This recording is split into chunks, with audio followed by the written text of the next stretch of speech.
Brought to you by Penguin.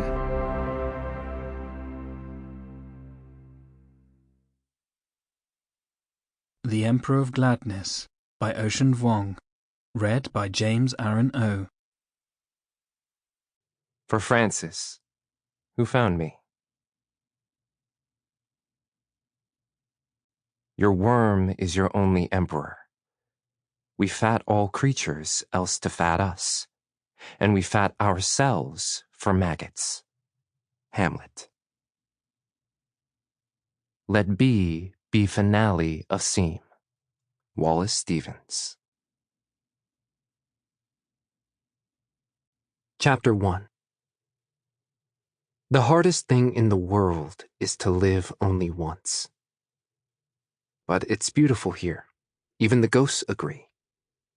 Mornings when the light rinses this place the shade of oatmeal, they rise as mist over the rye, across the tracks and stumble toward the black-spired pines, searching for their names. Names that no longer live in any living thing's mouth. Our town is raised up from a scab of land along a river in New England. When the prehistoric glaciers melted, the valley became a world-sized lake, and when that dried up, it left a silvery trickle along the basin called the Connecticut, Algonquin for Long Tidal River. The sediment here is rich, with every particle welcoming to life. As you approach, you'll be flanked by wide stretches of thumb-sized buds shooting lucent through April mud. Within months, these saplings will stand as packed rows of broadleaf tobacco and Silver Queen corn. Beyond the graveyard whose stones have lost their names to years, there's a covered bridge laid over a dried-up brook whose memory of water never reached this century. Cross that, and you'll find us.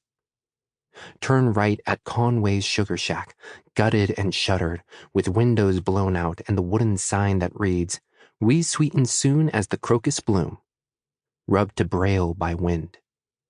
In spring, the cherry blossoms foam across the county from every patch of green unclaimed by farms or strip malls.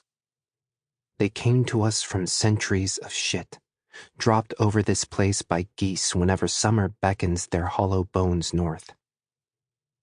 Our lawns are overrun with ragweed and quackgrass, one of them offering a row of red and pink tulips each spring, head snared through the chain link they lean on. The nearby porch overflows with rideable plastic toys, a wagon, tricycles, a fire truck, their primary colors now faded to Easter hues. A milk crate with a flap of old tire nailed across its opening is a mailbox set on a rotted sideboard. Ramirez 47 written on the rubber in whiteout. Beside this is a tin bird feeder the shape of Bill Clinton's head. Seeds spill from his laughing mouth and fall like applause each time the wind comes off the freighter that blows through this place in the night's unseen hours. Though the train never stops in our town, its whistle can be heard in every living room 3 miles out. Nothing stops here but us, really. Hartford, the capital built on insurance firms, firearms, and hospital equipment. Bureaucracies of death and catastrophe is only 12 minutes by car down the interstate. And everyone rushes past us, either on their way in or to get the hell out. We are the blur in the windows of your trains and minivans, your greyhounds, our faces mangled by wind and speed like castaway monk paintings. The only things we share with the city are the ambulances, being close enough to Hartford for them to come fetch us when we're near dead or rattling away on steel gurneys without next of kin. We live on the edges but die in the heart of the state. We pay taxes on every check to stand on the sinking banks of a river that becomes the morgue of our dreams. Down our back roads, the potholes are so wide and deep that, days after a summer downpour, minnows dart freely in the green clear pools. And out of the dark of an unlit porch, someone's laugh cuts the air so quick you can mistake it for a gassed back sob. Sample complete. Ready to continue?